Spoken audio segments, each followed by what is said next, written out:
Alright, I think we can all be honest with ourselves at this point. Phase 4 of the MCU was rough. Looking back at it, it was trying to do too much to try and recapture the hype of the Infinity Saga.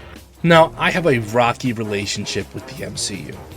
Going from loving it to hating it to being just kind of indifferent to it altogether. But there is one oddity that has eluded me for years, has shook me to my core, and has confused me every day of my adult life. And that is She-Hulk. Now, She-Hulk has already had many videos made about it, and I'm kind of late to the discussion if you haven't guessed. But since I've watched it, I couldn't stop thinking about it. Let me just say first off that I actually love She-Hulk. The series, not the character. I like the character too, but like the series. I love the series. Like, yeah, it's bad and like objectively terrible, and I will never be able to pour enough bleach in my eyes to wash away the sight of She-Hulk twerking. Oh god, no, god! But I really loved this show. I couldn't wait until the next episode to see what type of stupid things they were gonna do next, and I really enjoyed myself, just being along for the ride. She-Hulk may be bad, but it is never boring, and anybody who tells you that is wrong. It always has some sort of wild scenario or new character to throw at the wall. It's basically Marvel's version of The Room, and I love it for that. But I'm not here to talk about the whole series. Hell, I'm not even here to talk about the series finale. I'm here to talk about one scene that has confused and stunned me for how bafflingly terrible it is, and in my opinion, ruins the entire series. So before we tear into the show, let's give some context first. She-Hulk is a character from Marvel known for breaking the fourth wall, something that works pretty well in her books as they're pretty disconnected, fully comedy comics. Try saying that 10 times fast. 10, now you're saying it 10 times fast. What a loser. Look at this guy. He's such a lame guy. Her main trait besides that is that she basically has the powers of the Hulk without becoming caveman brained. The main problem with adding She-Hulk in the MCU now is that the Hulk is already now Professor Hulk, who is smart, which takes away the entire uniqueness of She-Hulk's character. So they had to lean on her other traits, like breaking the fourth wall and twerking. Oh god, burn it with fire! Now here's where we get a little controversial. You know, you subscribe to Next Too Great to get that sweet controversy. Oh yeah, I'm about to hit you with this hot take. I don't really like when characters break the fourth wall, unless they're breaking it well. You see, the fourth wall can lead to reminding the viewer that they're watching a show, or a movie, or whatever they're viewing. A good example of breaking the fourth wall done well is the Deadpool movies. They don't overdo the meta jokes and leave times for other things besides references and looking straight at the camera. She-Hulk is an example of fourth wall breaking done wrong. It doesn't involve you more into the story. It doesn't make sense from the perspective of the rest of the universe, and it most definitely doesn't do anything creative with the idea. So the moment I'm talking about here is the climax of the season finale, where all of the plot beats from all the episodes come together, though pretty sloppily. She-Hulk sees the chaos and looks into the camera pretty confused. Seemingly, She-Hulk is aware that her show's writing is terrible, which she just like me for real. This is where you, yes, you, the viewer, turn off She-Hulk, taking you to the Disney Plus homepage, where She-Hulk jumps out of her show's icon and goes to Marvel Assembled, which is like behind the scenes stuff for Marvel movies. This, of course, brings her into the real world! What? So my question is here, is She-Hulk officially more powerful than Thanos? Like, she literally just traveled through dimensions like it was nothing. How did she get to the Disney Plus screen? How did this look in-universe? Why isn't she going into Infinity War to stop Star-Lord from throwing hands with Thanos? This whole thing just raises so many questions that it hurts my brain. I hate this. With the other mentions of good fourth wall breaking I said before, all of them make sense within that canon. Deadpool is just a character who knows he's in a movie. He doesn't have control over the movie, and he isn't able to just jump from the movie into like X-Men Origins. Okay, he does actually do that, but that's with like a time machine, so that technically counts. And he also straight up murders Ryan Reynolds before he could read the Green Lantern script. But like, there's a reason in canon for that. He has the time machine, so he's going back to fix things.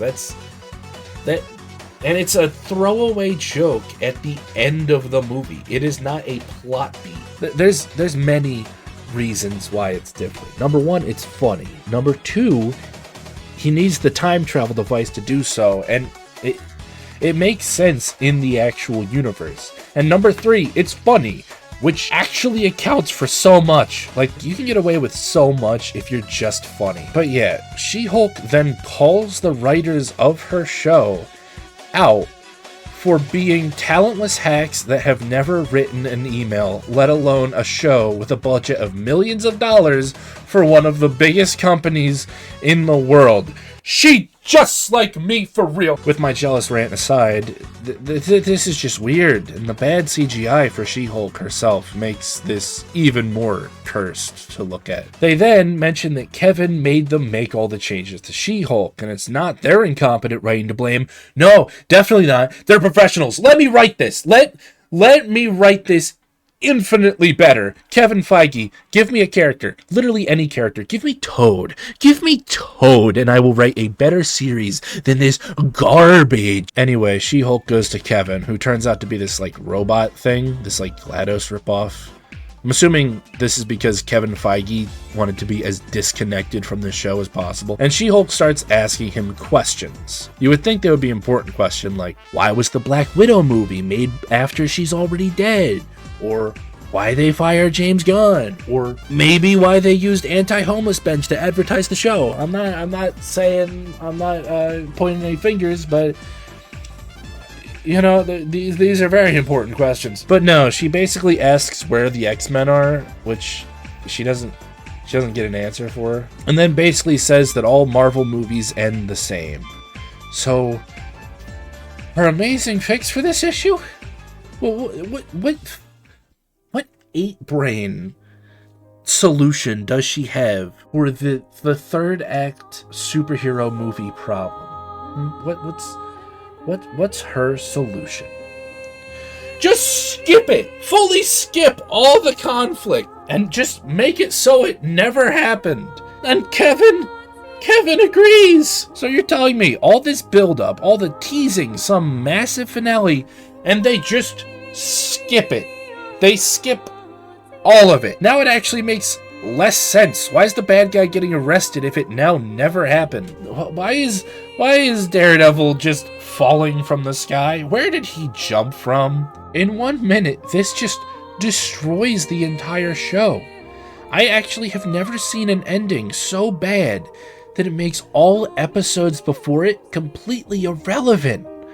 She-Hulk breaking out of the Disney Plus icon completely shattered the canon of not only the show, but the entire MCU as a whole. Also, side note, there's a really funny line here where Daredevil says, "Nice to see you too." Nice to see you too. You know, the character who's known for being blind. They don't even like make this as a like irony joke, like, I can't see, nice to see you. No, they just forgot he's blind. Listen, this ending's a mess, but I think there's an explanation for this, okay? Listen, here's my game theory. It's gonna blow your mind. I just simultaneously whipped and dated! Alright, so here's my timeline. The writers started working on the show with the plan in mind for a massive finale, bringing a bunch of different characters together. Then, when they eventually realized how terrible this show was, they thought of a way to make the show's terrible writing excusable. They put in a character representing Kevin Feige, they added themselves as characters, and had She-Hulk roast the writing so that they can say it was their intent to make the writing terrible. Then, blame their writing on Kevin Feige. And then skip past the ending entirety with a meta look at the MCU just so you don't have to write an ending. How lazy is this? I genuinely can't understand how insanely just incompetent these writers are. This show is ridiculous, but I love it. This show is so bafflingly bad throughout that it only makes sense that the ending should be so bad that it ruins what was salvageable about the series. I genuinely can't stop thinking about it almost 2 years after the show was released. It genuinely makes me laugh when I see people praising this show for how meta and subversive and high quality it was. And then I laugh even harder when I see the other side talking about how terrible the show was and how it ruined everything, it's so terrible, and taking it completely seriously. I obviously am right in the middle. I love it for how terrible it is, but I also hate it for how terrible it is. People shouldn't take this show seriously. The only thing that I'm actually mad about is the She-Hulk Daredevil costume, because it's just bad. It's just really bad. It's really gross looking. I'm so glad they're completely scrapping this design for the new Daredevil series. All in all, She-Hulk is a masterpiece, a true representation of the worst, yet most entertaining and baffling writing I have ever seen. But that's all I've got for today. See you, gamers.